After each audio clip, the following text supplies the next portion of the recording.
Aku merasa dunia ini nggak adil dalam artian dulu zaman dulunya Nabi itu kayak diturunkan nabi-nabi banyak kan, which is kayak kita dengan mata bisa ngelihat gitu loh. Sekarang kenapa nggak ada nabi yang diturunkan sama sekali? Bagus Jadi banget. kayak kita Bagus jadi banget. susah untuk percaya. Kita cuman berdasarkan kayak cerita zaman dulu, which is kita nggak tahu kebenarannya. Kenapa berhenti di Nabi Iya, Muhammad kenapa tapi sampai berhenti? zaman sekarang kita masih lahir? Benar, padahal Tuhan kan harusnya tahu dengan pola-pola diturunkan Nabi semua jadi lebih bisa percaya, lebih bisa ngelihat gitu. Bagus banget. Bagus lagi. Sekarang aku mau Iya nanya. kan? Apa? Pertanyaan sederhana. Itu nggak pernah ada yang nanya aku gitu sih. Apa? Nggak pernah ada yang nanya gitu kayak Oke. lu tadi. Tapi aku jawab. Jadi gini nih ceritanya nih. Pertama adalah kalau andaikan nih ada nabi yang sekarang, kira-kira menurut lu orang-orang beriman atau enggak? Awal-awal Nabi turun kan semua pada memberontak nggak sih? Jadi gini, aku tanya yang lain dulu kalau gitu. Lu tahu Nabi Nuh berdakwah berapa tahun?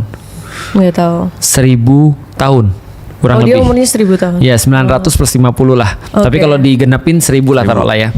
Lu tahu yang beriman berapa sama dia? Berapa? Yang ikut dia 27 dalam satu riwayat. Dalam 1000 tahun itu. Dalam 1000 tahun. Berarti Oke. 27 misalnya taruhlah 90 dalam riwayat yang lain ya. Tapi 27 atau 90 berarti setahun dia dapat berapa tuh? 27 orang.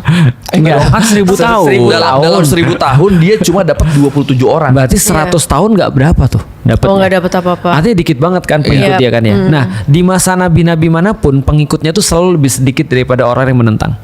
Artinya Oke. pernah ada yang bilang sama aku, Ustadz, dengan cara yang lain dia ngomong, ya Ustadz, kenapa ya kita nggak di zaman Rasulullah aja? Kenapa? Karena di zaman Rasulullah enak, kita tuh ada Rasul yang kita tanyain, Iya. ada Rasul yang kita terus kemudian temenin dan segala macam.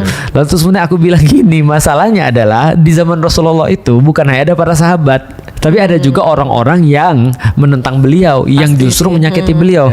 Dan kalau dari segi persentase nih, gitu kan ya. Kemungkinan kita menjadi pengikut Rasulullah itu jauh lebih sedikit dibanding kemungkinan kita menjadi orang yang pengen Justru, menyakiti Rasulullah.